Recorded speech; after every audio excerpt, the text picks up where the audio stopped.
Welcome to the channel chemophile. আজকে এই ভিডিওতে আমি যে রিয়াকশনটা নিয়ে আলোচনা করব সেটা খুবই প্রসিদ্ধ রিয়াকশন অর্গানিক কেমিস্ট্রির এবং খুবই ইম্পর্ট্যান্ট রিয়াকশন যদি আমরা এক্সামের পার্সপেক্টিভ থেকে বোঝার চেষ্টা করি। এটার নাম হচ্ছে Arndt Eistert rearrangement,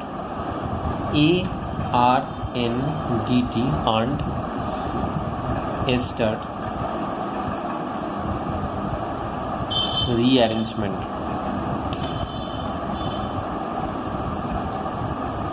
Arndt Estert rearrangement.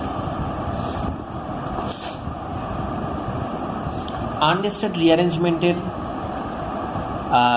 জন্য যে সাবস্ট্রেটটা আমাদের প্রয়োজন সেটা হচ্ছে একটা অ্যাসাইল হ্যালাইড বা অ্যাসিড ডেরিভেটিভ। অ্যাসাইল হ্যালাইড আমরা জানি যে এটা একটা অ্যাসিড ডেরিভেটিভ। তাহলে স্পেশালি এটার উদ্দেশ্যটা কি, মানে আমরা কোন উদ্দেশ্যে আর্নড এস্টার্ট রিঅ্যারেঞ্জমেন্ট রিয়াকশনটা কাজে লাগিয়ে থাকি? প্রধানত এটা লাগে হচ্ছে যে একটা কার্বক্সিলিক অ্যাসিডকে তার নেক্সট হায়ার হোমোলোগে কনভার্ট করতে গেলে আমরা এই রিয়াকশনের সাহায্যে সেই ব্যাপারটা করে থাকি।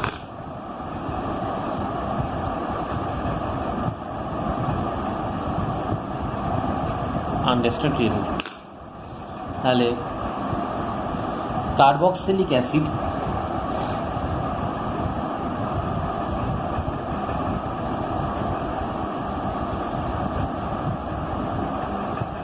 Two 1 carbon more carboxylic acid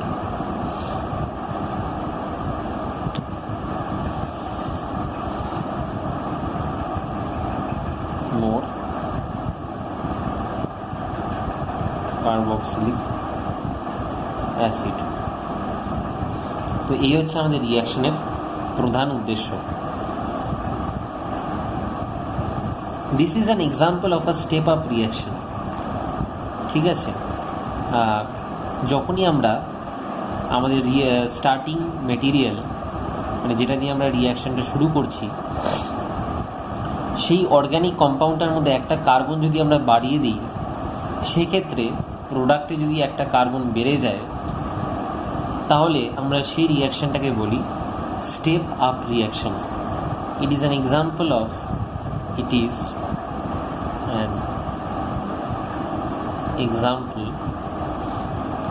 a step up reaction. Step up reaction, তাহলে এটা হচ্ছে স্টেপ আপ রিয়াকশনের একটা উদাহরণ, খুব ভালো উদাহরণ বলা যায়। তাহলে স্পেশালি আমরা রিয়াকশনটা দেখব।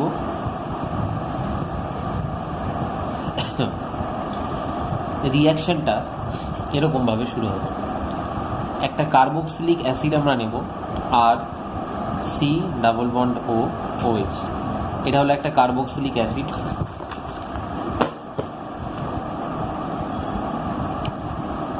আমাদের প্রথম কাজ হবে যে এই OH-টার জায়গায় একটা Cl গ্রুপকে আনা, একটা হ্যালোজেনকে আনা, স্পেশালি ক্লোরিন এলে খুব ভালো হয়। তাহলে আমরা কি করব? আমরা জানি যে সালফিউরাইল ক্লোরাইড হচ্ছে সবচেয়ে বেস্ট ক্লোরিনেটিং এজেন্ট। তাহলে this is the best chlorinating agent.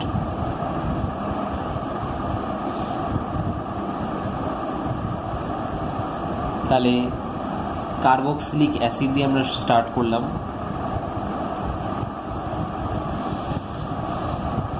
Carboxylic অ্যাসিডের মধ্যে আমরা কি দিলাম? সালফিউরাইল ক্লোরাইড দিলে এটা কিসে কনভার্ট হবে? অ্যাসিড ক্লোরাইডে কনভার্ট হবে, আর COCl। তাহলে এখানে একটা গুড লিভিং গ্রুপ চলে এলো। প্রথমত এটা OH-টা গুড লিভিং গ্রুপ ছিল না, আমরা তাই সালফিউরাইল ক্লোরাইড দিয়ে এটাকে একটা গুড লিভিং গ্রুপে কনভার্ট করে নিলাম। তারপরে আমরা যেটা ব্যবহার করব সেটা হলো খুব ইম্পর্টেন্ট রিয়েজেন্ট, এটার নাম হচ্ছে ডাইঅ্যাজোমিথেন।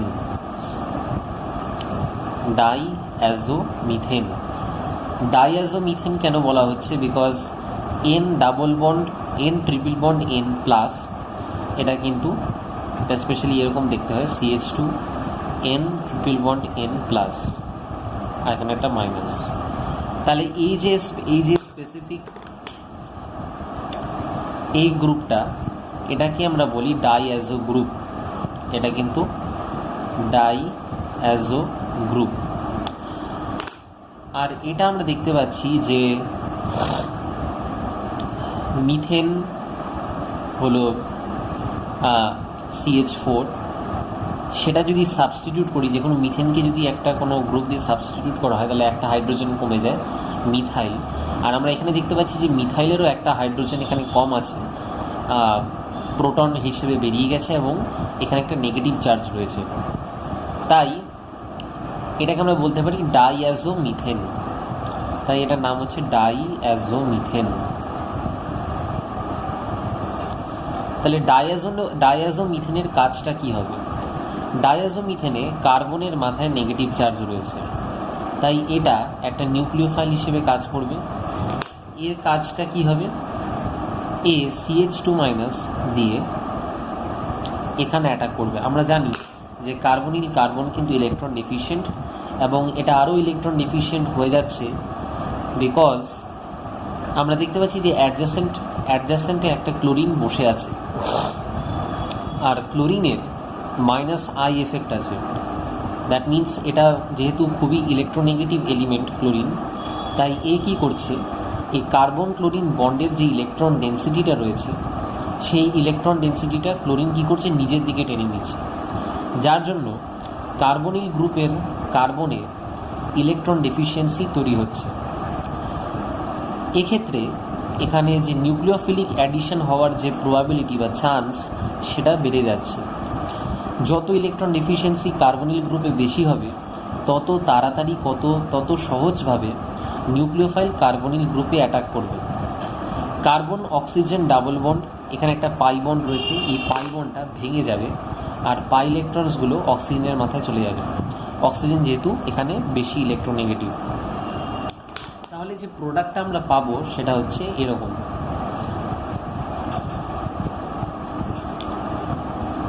আর CO minus Cl CH N2 plus. আমি কেন CH2 লিখলাম না, CH আর একটা হাইড্রোজেনকে আমি এভাবে দেখিয়েছি, তার কারণটা আমি এখনই বলছি। তাহলে এখানে এটা কার্বন, এখানে sp2 হাইব্রিডাইজ ছিল, এখানে কি হলো, কার্বন টেট্রাহেড্রাল হয়ে গেল, তার মানে কার্বনের হাইব্রিডাইজেশন কিন্তু sp2 থেকে sp3 হয়ে গেল। এবার অক্সিজেনের মাথায় যে নেগেটিভ চার্জটা রয়েছে, এই আবার ডাবল বন্ড হিসেবে ফিরে আসবে কার্বনের ঘাড়ে, আর সেক্ষেত্রে কি হবে, Cl মাইনাস বেরিয়ে যাবে, বিকজ কার্বন ডাবল বন্ড তৈরি করে ফেললে কী হচ্ছে, কার্বন আবার তার 4 ভ্যালেন্সি পূর্ণ করে ফেলছে, 4টে হাত পূর্ণ হয়ে যাচ্ছে, এবং সেই জন্য Cl এই কার্বন ক্লোরিনের যে ইলেকট্রন ডেন্সিটি নিয়ে বেরিয়ে যাবে। তাহলে কি হলো, প্রোডাক্ট আমরা পাবো আর C double bond O CH N2 plus. এবার হচ্ছে এই যে Cl মাইনাসটা যেটা বেরিয়ে গেল, আচ্ছা এখানে একটা জিনিস লক্ষ্য করা উচিত যে এখানে এগুলো কিন্তু আলফা হাইড্রোজেন, এই হাইড্রোজেনগুলো কিন্তু আলফা হাইড্রোজেন, এবং আমাদের দেখতে হবে যে নাইট্রোজেন কিন্তু ইলেকট্রোনেগেটিভ, আর কার্বনিল কার্বন কিন্তু ইলেকট্রন ডেফিশিয়েন্ট। তাই নাইট্রোজেন যেহেতু ইলেকট্রোনেগেটিভ, এ কিন্তু পজিটিভ চার্জ নিয়ে থাকতে চাইবে না, এ সবসময় চাইবে যাতে এই বন্ড থেকে ইলেকট্রন ডেন্সিটিটা সে নিয়ে নাইট্রোজেন গ্যাস হিসেবে সিস্টেম থেকে বেরিয়ে যায়। এবং আমরা এও জানি যে যদি একটা সিস্টেমে গ্যাস তৈরি হয়, তাহলে সেই সিস্টেমটা স্পন্টেনিয়াস হয়ে যায়, বিকজ এনট্রপি বেড়ে যায়, আর সেই জন্য সেটাই হওয়ার চেষ্টা করবে নাইট্রোজেন, এ গ্যাস হিসেবে বেরিয়ে যেতে চাইবে। তাই এটা N2 প্লাসটা কিন্তু একটা গুড লিভিং গ্রুপ হিসেবে কাজ করবে। এবার Cl মাইনাস কী করবে, এই যে Cl মাইনাস বেরিয়ে গেল, Cl মাইনাস এই অ্যাসিডিক হাইড্রোজেনটাকে ক্যাপচার করবে এই প্রোটনটাকে অ্যাবস্ট্রাক্ট করবে, আর হাইড্রোজেন H+ হিসেবে বেরিয়ে গেলে মেনলি এখানে HCl হিসেবে হাইড্রোক্লোরিক অ্যাসিড হিসেবে বেরিয়ে যাবে, আর এই বন্ডটা ভেঙে গিয়ে কার্বনের ঘাড়ে নেগেটিভ চার্জ ফেলবে।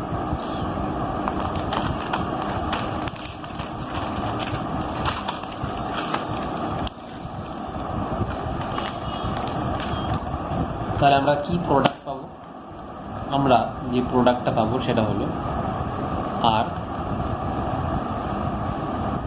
C≡O, কার্বনের মাথার উপর একটা নেগেটিভ চার্জ আছে N2+।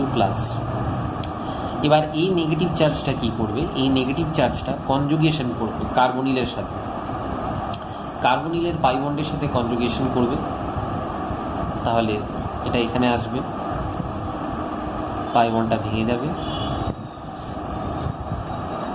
আবার অক্সিজেনের মাথায় পাই বন্ডটা যখন ভেঙে যাবে, এই পাই বন্ডটা আবার ব্যাক করবে, বিকজ কার্বনিল C≡O প্রচণ্ড স্টেবল বন্ড একটা। এখান থেকে কি হবে? অ্যালকাইল গ্রুপটা বেরিয়ে যাবে R- হিসেবে, মানে যখনই এই অক্সিজেন বন্ড O- হচ্ছে, O- আবার ডাবল বন্ড তৈরি করবে, এখানে অ্যালকাইল এই বন্ডিং পেয়ার অফ ইলেকট্রনসটা নিয়ে বেরিয়ে যাবে R- হিসেবে। তাহলে যখনই এই নেগেটিভ চার্জটা এখানে বন্ড ফেলছে, তখনই আমরা একটু আন্দাজ করতে পারি যে কার্বনটা কিন্তু আর নেগেটিভ চার্জ নিয়ে থাকছে না, বিকজ তখন নেগেটিভ চার্জটা বন্ড ফর্মেশনের জন্য টেক পার্ট করছে, আর কার্বনের পাশে যেহেতু একটা ইলেকট্রোনেগেটিভ গ্রুপ পজিটিভ চার্জ নিয়ে বসে আছে, তার মানে এখানে এর ইলেকট্রন চাহিদা অনেক বেশি। সেই জন্য কার্বন কিছুটা হলেও একটা পজিটিভ চার্জ, একটা ইলেকট্রন ডেফিসিয়েন্সি এই কার্বনে ক্রিয়েট হবে। তাই R- কী করবে? এই কার্বনে গিয়ে অ্যাটাক করবে। R- যদি অ্যাটাক করে, আমরা দেখতে পারবো যে একটা হাইড্রোজেন, কার্বন 4টে হাত, তো কার্বনের 2টো হাত অলরেডি এই কার্বনের সাথে বন্ডিং করতে চলে গেছে, একটা হাত হাইড্রোজেনকে ধরে রেখেছে, আর R- যখন আরেকটা বন্ড তৈরি করছে কার্বনের সাথে, তার মানে এই যে বন্ডটা রয়েছে, তখন নাইট্রোজেন কিন্তু ওর চাহিদা পূর্ণ করার চেষ্টা করবে। এই বন্ডটা ভেঙে গিয়ে নাইট্রোজেনের মাথায় চলে আসবে এবং নাইট্রোজেনের যে পজিটিভ চার্জ সেটাকে নিউট্রালাইজ করে দেবে। নাইট্রোজেন কিন্তু নাইট্রোজেন গ্যাস হিসেবে বেরিয়ে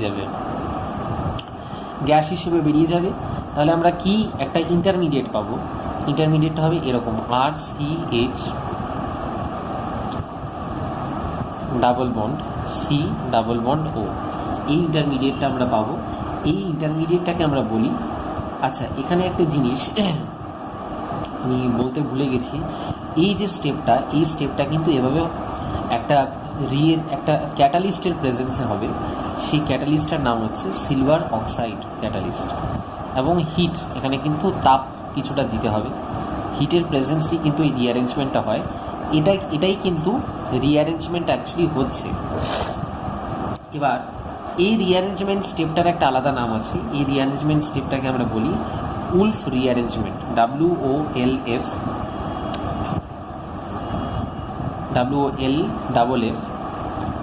উলফ রিঅ্যারেঞ্জমেন্ট স্টেপ। এই স্টেপটার নাম হচ্ছে উলফ রিঅ্যারেঞ্জমেন্ট স্টেপ, এবং এটার দরুন যে ইন্টারমিডিয়েটটা তৈরি হচ্ছে, সেই ইন্টারমিডিয়েটটার নাম হচ্ছে, আমরা ইন্টারমিডিয়েটটার এটা একটা আলাদা নাম আছে, এটাকে আমরা বলি কিটিন ইন্টারমিডিয়েট।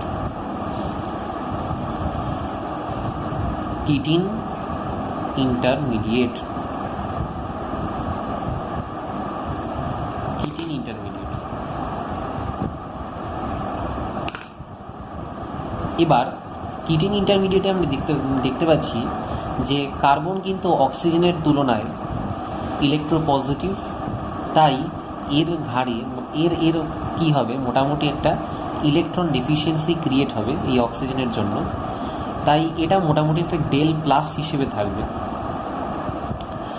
আচ্ছা, এবার এই কিটান ইন্টারমিডিয়েট যখন তৈরি হলো, এখানে যদি আমরা জল দিয়ে দিই, ওয়াটার, তাহলে অক্সিজেনের কাছে লোন পেয়ার আছে, এই লোন পেয়ার দিয়ে এই কার্বনে অ্যাটাক করবে অক্সিজেনের লোন পেয়ারটা। ওয়াটার কি করবে? এই কার্বনে অ্যাটাক করবে, তাহলে এই বন্ডটা ভাঙবে, অক্সিজেনের মধ্যে নেগেটিভ চার্জ পড়বে। আমরা জানি কার্বন অক্সিজেন বন্ড অত্যন্ত স্টেবল থার্মোডাইনামিক্যালি, তাই আবার নেগেটিভ চার্জটা ব্যাক করে ডাবল বন্ড দেবে, এই বন্ডটা ভেঙে গিয়ে কার্বনের মাথায় নেগেটিভ চার্জ ফেলবে, এই বন্ডটা, এই পাই বন্ডটা ভেঙে গিয়ে কার্বনের মাথায় নেগেটিভ চার্জ ফেলবে। তাহলে যেটা তৈরি হবে সেটা হলো R CH minus C double bond O H2 plus. তাহলে আমরা দেখতে পাচ্ছি যে অক্সিজেনের মাথায় এখানে পজিটিভ চার্জ, একটা হাইড্রোজেন এখানে বেরিয়ে যাবে। পরের স্টেপটায় কী হবে, হাইড্রোজেনের রিপ্লেসমেন্ট হবে। হাইড্রোজেন এখান থেকে বেরিয়ে গিয়ে এই কার্বনের এই নেগেটিভ চার্জটা সেই প্রোটনটাকে নিয়ে নেবে, এই প্রোটনটাকে। তাহলে minus H plus plus H plus hydrogen replacement হলো, করে যে আমরা প্রোডাক্টটা পাবো সেটা হবে এরকম আর CH2 C double bond OH। এবার পরের এটা আমরা দেখতে পাচ্ছি যে এটা কিন্তু আমরা step up carboxylic acid already পেয়ে গেছি। তাহলে 1 কার্বন মোর কার্বক্সিলিক অ্যাসিড আমরা কিন্তু প্রোডাক্টে পেয়ে গেছি, মানে আমাদের উদ্দেশ্য কিন্তু সফল। এবার এই স্টেপটাতে ওয়াটারের জায়গায় আমরা যদি অ্যামিন দিই তাহলে অ্যামাইড তৈরি হবে C double bond O NH2, মানে অ্যাসিড ডেরিভেটিভ। এখানে যেরকম মলিকিউল দেওয়া হবে বা এখানে যেরকম মলিকিউল নিউক্লিওফাইল হিসেবে কাজ করবে সেই রেসপেক্টে আমরা ডিফারেন্ট প্রোডাক্ট পাবো। যেমন ওয়াটার যদি আমরা দিই তাহলে প্রোডাক্টে আমরা পাবো হচ্ছে অ্যাসিড। যদি অ্যামোনিয়া আমরা দিই তাহলে যেটা আমরা পাবো সেটা হচ্ছে অ্যামাইড। আর যদি অ্যালকোহল দেওয়া হয় তাহলে আমরা প্রোডাক্টে পাবো হচ্ছে এস্টার। তাহলে ওয়াটার দিলে আমরা অ্যাসিড পাবো, অ্যামোনিয়া দিলে আমরা অ্যামাইড পাবো, আর অ্যালকোহল দিলে আমরা এস্টার পাবো।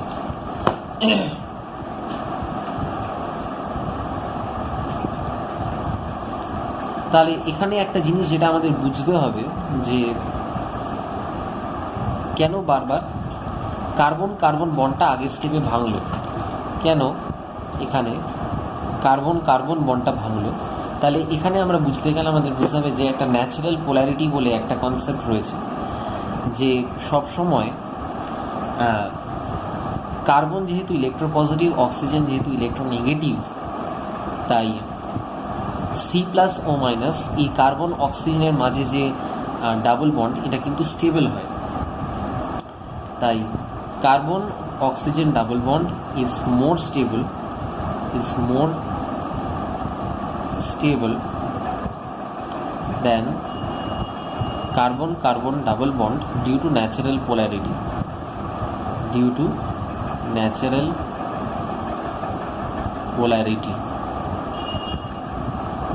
is more stable than carbon carbon double bond due to natural polarity।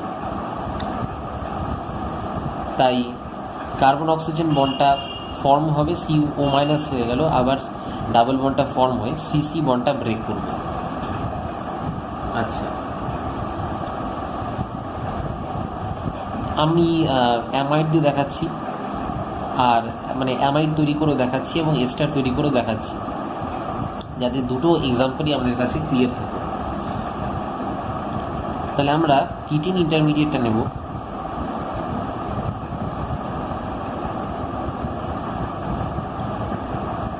এটা হলো আমাদের কিটিন ইন্টারমিডিয়েট।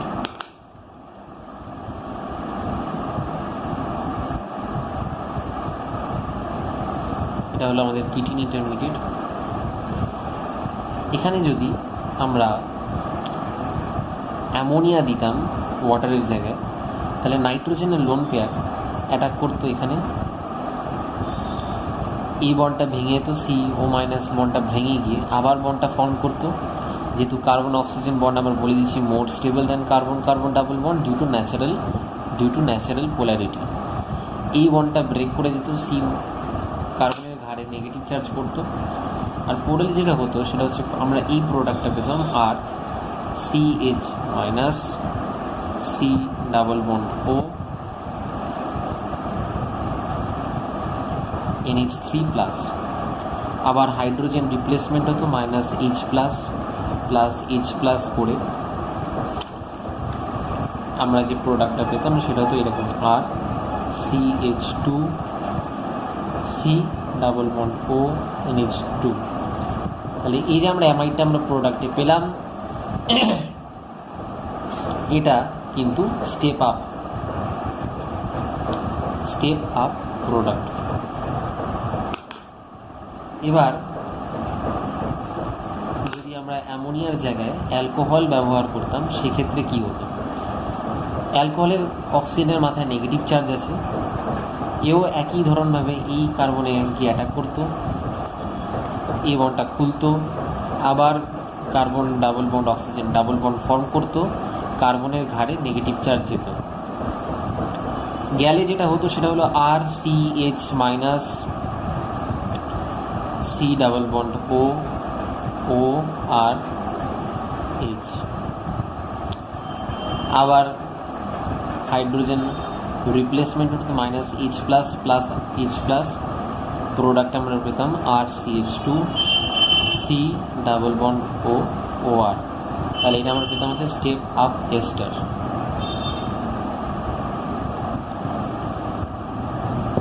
ঠিক আছে, এবার একটা কোয়েশ্চেন যেটা আমাদের জানা উচিত সেটা হলো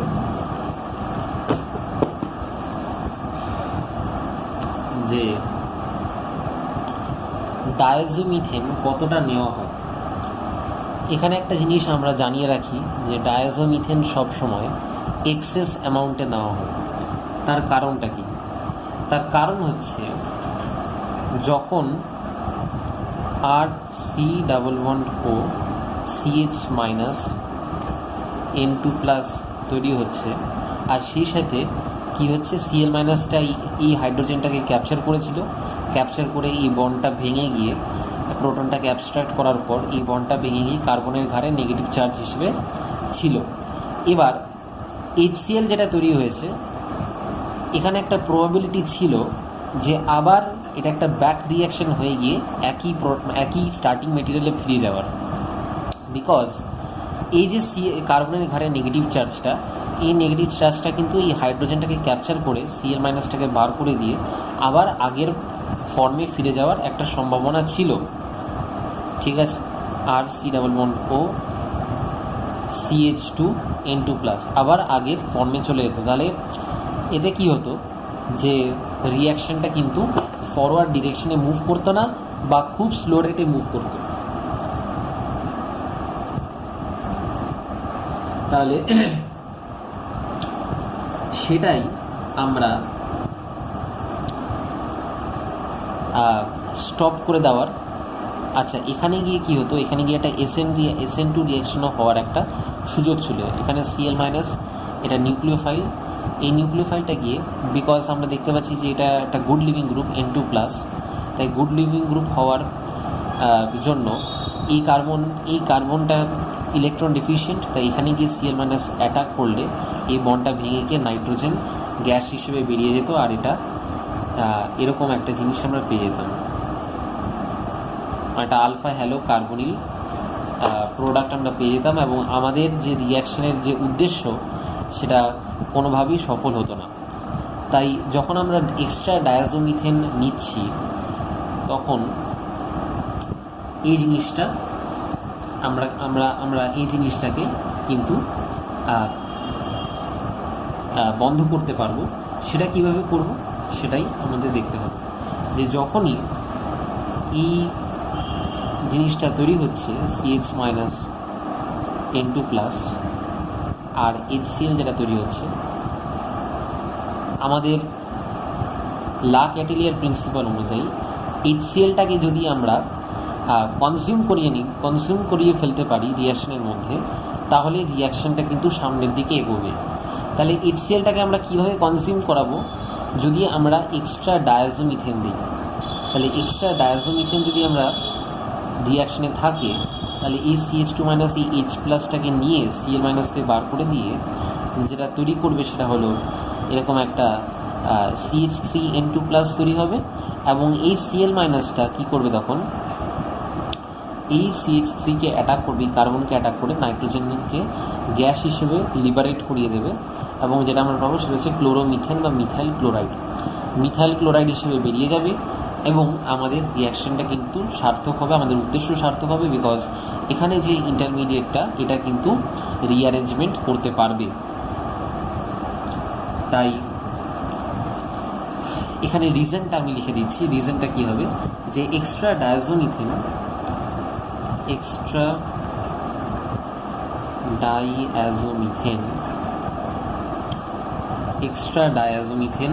consumes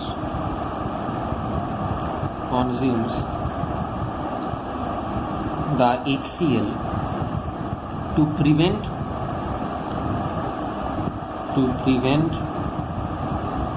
the formation of the side product। তাই সাইড প্রোডাক্ট যেটা তৈরি হচ্ছিল আলফা হ্যালো, এই যে সাইড প্রোডাক্টটা আলফা হ্যালো কার্বনিল যেটা তৈরি হচ্ছিল বা আলফা হ্যালো কিটোন যেটা তৈরি হচ্ছিল, সেই সাইড প্রোডাক্ট ফর্মেশনটাকে প্রিভেন্ট করার জন্য আমরা এক্সট্রা ডায়াজোমিথেন ব্যবহার করছি, to prevent the formation of the side product.